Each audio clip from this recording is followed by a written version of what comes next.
Finally এতদিন পর আমার এক্সাম কমপ্লিট, রেজাল্ট বেরোনো কমপ্লিট। এবার যাচ্ছি হচ্ছে আমরা মামার বাড়ি।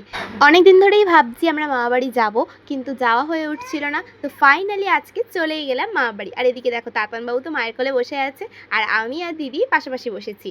আরও একটা স্পেশাল কারণ আছে মামার বাড়ি যাওয়ার, তো তোমরা সেটা ভিডিওর মাঝখানেই দেখতে পাবে। আজকে ওয়েদারটাও ভালো ছিল, বেশি রোদ ছিল না, তাই গরমটাও কম ছিল। তো চলো, এবার মামার বাড়ির কাছে প্রায় চলেই এসেছি।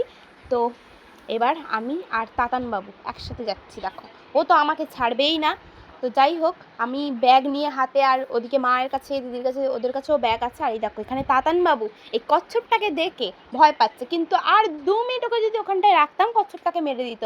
ঠিক আছে, তো যাই হোক, এবার এখন একটু ভয় পায়ও, নতুন জিনিস দেখবে, তারপর ওর সাথে খেলতে লেগে যাবে। আর এই দেখো, এই হচ্ছে আমাদের স্পেশাল কারণ আসার জন্য।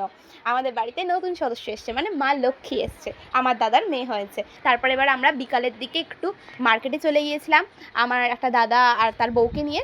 তো চলো তোমাদের দেখাই সেখানে গিয়ে আমরা কী কী কিনলাম। আর এখানে ও কিনেছে ওর গোপালের জন্য এতগুলো লজেন্স, আর এখান থেকে আমাকেও নিতে বলছিল, কিন্তু আমি কিছু নিইনি। আমার ভালো লাগছিল না খেতে, গরম লাগছিল খুব। আমি খেয়েছিলাম হচ্ছে আইসক্রিম, আর ফুচকাও খেয়েছিলাম, সেটা আর ভিডিওর মাধ্যমে দেখানো হয়নি, তখন ফুচকা খেতেই ব্যস্ত ছিলাম। আজকের দিনটা খুব মজা করলাম মামার বাড়িতে। আর কালকে ভাবছি থাকবো, কিন্তু নাও থাকতে পারি, এবার মায়ের ওপর ডিপেন্ড করছে ওটা। তো চলো, এখানে আমরা আইসক্রিম খেয়ে বাড়ি চলে যাওয়া যাক। আর যেতে যেতে রাস্তায় দেখা হয়েছিল একটা ছোট্ট বিড়ালের সাথে, তাকে একটু ডিস্টার্ব করে আমি চলে গেলাম মামার বাড়িতে।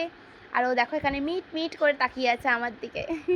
তো টাটা বাই, আজকের মতো এই পর্যন্তই, দেখা হচ্ছে নেক্সট ভিডিওতে।